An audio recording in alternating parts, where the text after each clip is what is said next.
Operation सिंदूर के दौरान जहां पाकिस्तान के कई कंटेंट क्रिएटर और यूट्यूबर के साथ साथ सेलिब्रिटी को बैन किया गया था सोशल मीडिया पे, अब भारत में फिर दिख रहे हैं अफरीदी अख्तर के यूट्यूब चैनल्स। लोगों ने अब पूछ दिया है कि ये ऑर्डर कैसे मिला है। क्या आपने हाल ही में यूट्यूब पर शाहिद अफरीदी या शोएब अख्तर का कोई वीडियो देखा है?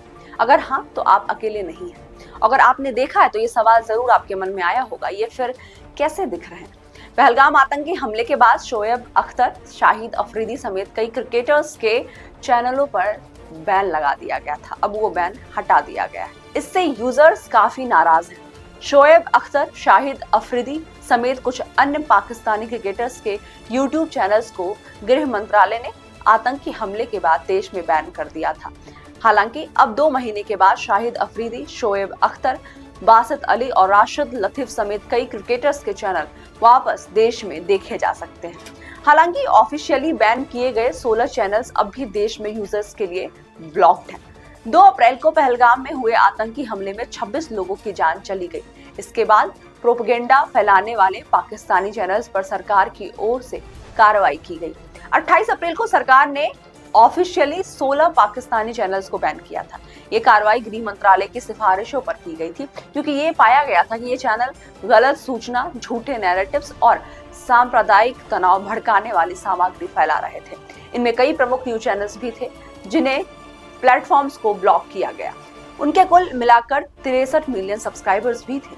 ये चैनल्स हुए थे बैन। आपको बता दें, बैन किए चैनल्स में डॉन न्यूज, समा टीवी, ARI न्यूज, वोल न्यूज, रफ्तार, जियो न्यूज और सुनो न्यूज जैसे प्रमुख पाकिस्तानी न्यूज चैनल शामिल थे। इरशाद भट्टी, अस्मा शिराजी, उमर चीमा और मुनीफ फारूक जैसे पत्रकारों के यूट्यूब चैनल भी भारतीय यूजर्स के लिए ब्लॉक कर दिए गए थे। अन्य प्रतिबंध चैनलों में द पाकिस्तान रेफरेंस, समा स्पोर्ट्स, उजैर क्रिकेट और रजी नामा शामिल थे।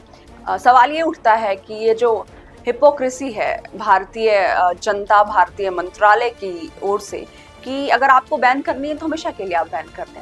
आपने एक समय के लिए वहाँ के सोशल कंटेंट क्रिएटर, वहाँ के सेलिब्रिटी को आपने बैन किया और वो बिल्कुल सही था, क्योंकि ऐसे माहौल में जब वहाँ के सेलिब्रिटी ही कुछ ऐसी बयानबाजी कर देते हैं जिससे कि सांप्रदायिक हिंसा हो सकती है, तो बैन करना जायज़ है। और ये आने वाले समय में ये सेलिब्रिटी कभी भी भारतीय के तरफ से जो गलत हुआ पहलगाम हमले में, इस पर आकर कभी भी स्टेटमेंट नहीं देंगे। ये वही पाकिस्तानी है।